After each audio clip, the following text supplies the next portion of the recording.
Sur notre planète, il existe de nombreux pays à la réalité étonnante. Mais l'un d'eux est particulier, un pays où les tribus anciennes préservent encore des traditions d'une originalité fascinante. Ici, les coutumes matrimoniales se règlent avec du bétail et dans certains villages, des règles uniques continuent d'exister. Le Kenya, un lieu où le passé et le présent se sont entrelacés sous le soleil brûlant de la savane. Un pays où les hommes bâtissent leur vie sur une terre que le soleil ne quitte ni le jour ni la nuit. Dans ce documentaire de Histoires sans filtre, nous partirons pour un voyage à travers une terre de contraste, là où l'on peut filer à moto à travers la savane en direction du coucher du soleil. Ici, en une seule journée, on peut passer d'une ville bruyante et poussiéreuse aux vastes étendues sauvages de la savane. Ici, on n'attend pas les changements venus de l'extérieur. Les écoles et les maisons sont construites ensemble par toute la communauté. Ici, la main gauche est jugée inappropriée dans la vie quotidienne, tandis que la droite est le symbole du respect et de la pureté. Bienvenue au Kenya, un pays où l'on boit le café sans se presser, en le savourant comme la vie elle-même. Vous êtes sur la chaîne Histoires sans filtre. Abonnez-vous et laissez un like. Aujourd'hui, nous partons au cœur de l'Afrique de l'Est pour découvrir le Kenya sans artifice. Une terre où la nature sauvage et la force humaine ont créé un monde véritablement fascinant. C'est parti. Première partie, la montagne lumineuse et la grande migration. Imaginez un endroit où, sous le soleil brûlant de la savane africaine, s'élève soudain une montagne couverte de neige. Cela semble impossible? C'est le Kenya, un pays où la nature semble avoir décidé de révéler toutes ses facettes à la fois. À l'est de l'Afrique s'étend une terre qui renferme tout un continent en miniature. Plus de 55 millions de personnes l'appellent leur patrie. Ici, la grande faille du Rift divise les plaines. Les collines verdoyantes cèdent la place aux steppes arides et la vie foisonne aussi bien dans les villes bondées que dans les villages isolés. Le Kenya est l'un des rares endroits sur Terre où l'Afrique reste encore sauvage et authentique.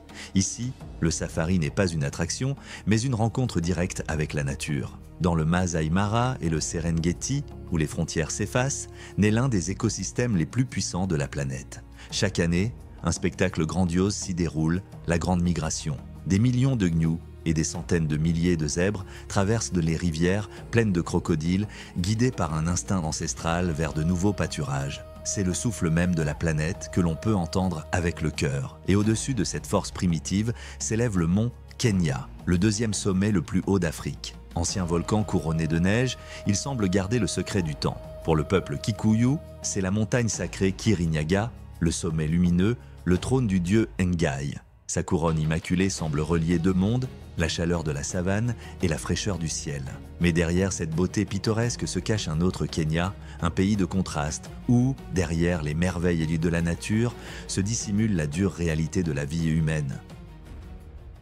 Deuxième partie, les deux visages de Nairobi. L'Afrique, un continent de contraste, et le Kenya n'y fait pas exception. Ici, la richesse et la pauvreté ne sont séparées que par une seule rue. Le plus grand défi du pays n'est pas le manque de ressources, mais la croissance rapide et l'écart grandissant entre les niveaux de vie.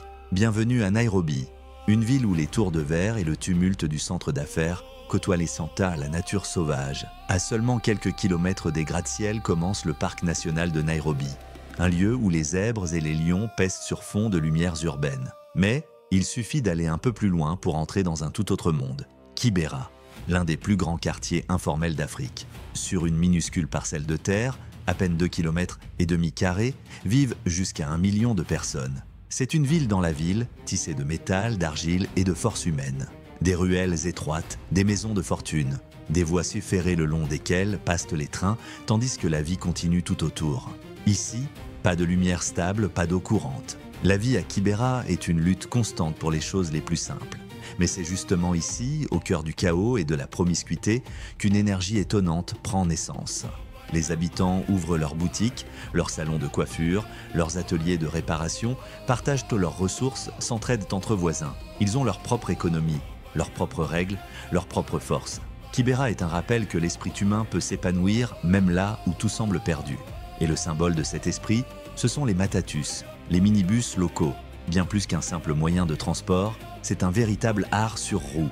Des graffitis colorés, des portraits de stars, des lumières éclatantes, de la musique à plein volume. Chaque trajet est une fête de vitesse, de couleurs et de sons.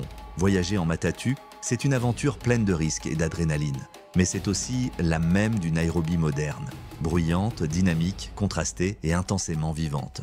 Au-delà du tumulte urbain commence un autre Kenya, vibrant, intact, où la nature et la tradition dictent encore leurs lois. Troisième partie, la terre des guerriers Maasai, où les hommes suivent les lois des ancêtres. Loin des routes bruyantes, au milieu des plaines sans fin, le temps s'écoule selon ses propres règles. Ici, les traditions vieilles de plusieurs siècles vivent encore. Les Maasai, grands, élancés, vêtus de leur manteau rouge, shuka, une lance à la main, vous les avez sûrement déjà vus au moins une fois. Pour les Maasai, la richesse suprême, c'est le bétail. Les vaches ne sont pas seulement une source de nourriture, mais aussi une monnaie, un symbole de prestige et un lien sacré avec Dieu. Le nombre de têtes de bétail détermine tout. Le statut d'un homme, sa capacité à fonder une famille, le respect qu'il inspire dans la communauté. La vie des Maasai repose sur des règles strictes. Dès leur plus jeune âge, les garçons sont préparés à devenir des morans, des guerriers et des protecteurs. Plus tard, ils deviennent chefs de famille, où le bétail reste la mesure de la richesse et de la force du clan. Leur célèbre danse Adumu, où les hommes sautent sur place, n'est pas qu'un simple rituel. C'est un défi lancé à la gravité, une manière de montrer leur force, leur endurance et leur volonté de défendre leur peuple. À travers ces traditions, les Maasai relient le passé et le présent, maintenant le lien vivant avec leurs ancêtres. Il existe aussi des coutumes qui paraissent étranges aujourd'hui, mais qui autrefois représentaient sous la plus haute forme de respect. Par exemple, dans le passé, un hôte pouvait offrir à son invité de passer la nuit avec l'une de ses épouses, un signe de confiance et d'hospitalité. Avec le temps, cette tradition a disparu, mais son sens est resté, renforcer l'union et la paix entre les hommes.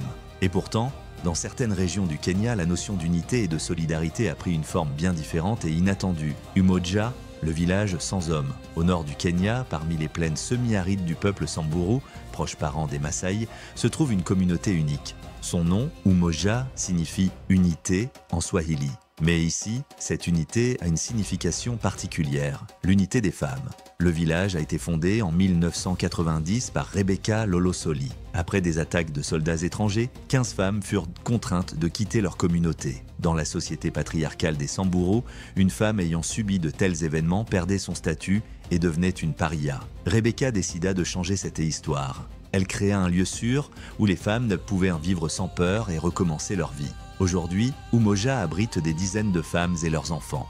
Elles construisent elles-mêmes leurs maisons en argile et en bouse, gagnent leur vie en fabriquant des bijoux traditionnels et gèrent leur village sans l'aide des hommes. Un ordre particulier y règne. Les hommes peuvent venir pendant la journée, mais il leur est interdit d'y rester après le coucher du soleil. C'est une communauté autosuffisante, un véritable exemple de système matriarcal fondé sur l'entraide et le respect. Umoja est devenu un symbole de la force et de l'indépendance des femmes en Afrique. Elle prouve que même au sein d'une société profondément traditionnelle, il est si possible de créer un espace de liberté et de dignité.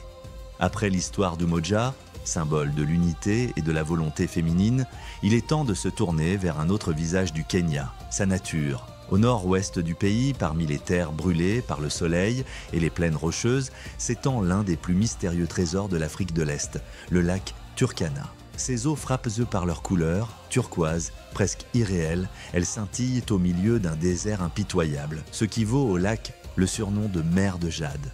C'est le plus grand lac alcalin et désertique du monde. Ses rives sont austères, dénuées de végétation, et pourtant la vie y foisonne. Des milliers de flamants, de pélicans et de cormorans s'élèvent au-dessus de l'eau, tandis que, dans les profondeurs, glissent lentement les anciens habitants du lieu, les crocodiles du Nil, parmi les plus grands du continent. Le lac Turkana n'est pas un simple élément du paysage. C'est un univers entier où chaque élément est lié aux autres. Le vent, le sable et l'eau y imposent leurs propres lois. Sur ces rives subsistent les traces d'anciens campements humains. Les archéologues estiment que c'est ici, dans cette région du Kenya, que vécurent nos premiers ancêtres. Les paysages du Turkana semblent sculptés par le temps. Des roches volcaniques noires, des arbres desséchés, la lumière se reflétant sur des eaux infinies. Tout ici rappelle l'origine du monde. Un monde tel qu'il existait avant la civilisation. C'est un lieu suspendu entre les époques. Ici, la nature parle plus fort que l'homme. Et l'existence même évoque l'équilibre fragile entre la vie et la survie. Le lac Turkana est le miroir de l'Afrique ancienne. Sauvage, rude, magnifique et toujours libre. Le Kenya, un pays de contrastes et de merveilles, des sommets glacés du mont Kenya aux plaines brûlées du Turkana, des anciennes tribus de la savane aux métropoles modernes, tout ici respire l'histoire, la force et la vie. C'est une terre où l'homme et la nature coexistent côte à côte, où les traditions ne disparaissent pas, mais continuent de vivre dans chaque rituel, dans chaque regard, dans chaque pas sur la terre brûlante. Le Kenya n'est pas seulement un point sur la carte. C'est un rappel de tout ce que le monde garde encore d'inexploré, de non mesuré, de non conquis. Un rappel que la vraie beauté ne réside pas dans le confort, mais dans l'harmonie, non dans l'abondance, mais dans l'équilibre. Et si l'on écoute attentivement, le vent de la savane, le murmure du sable, le chant des oiseaux près de la mer de Jade, tout cela résonne comme une ancienne chanson de la terre dont nous ne sommes qu'un maillon. Vous étiez sur la chaîne Histoire sans filtre.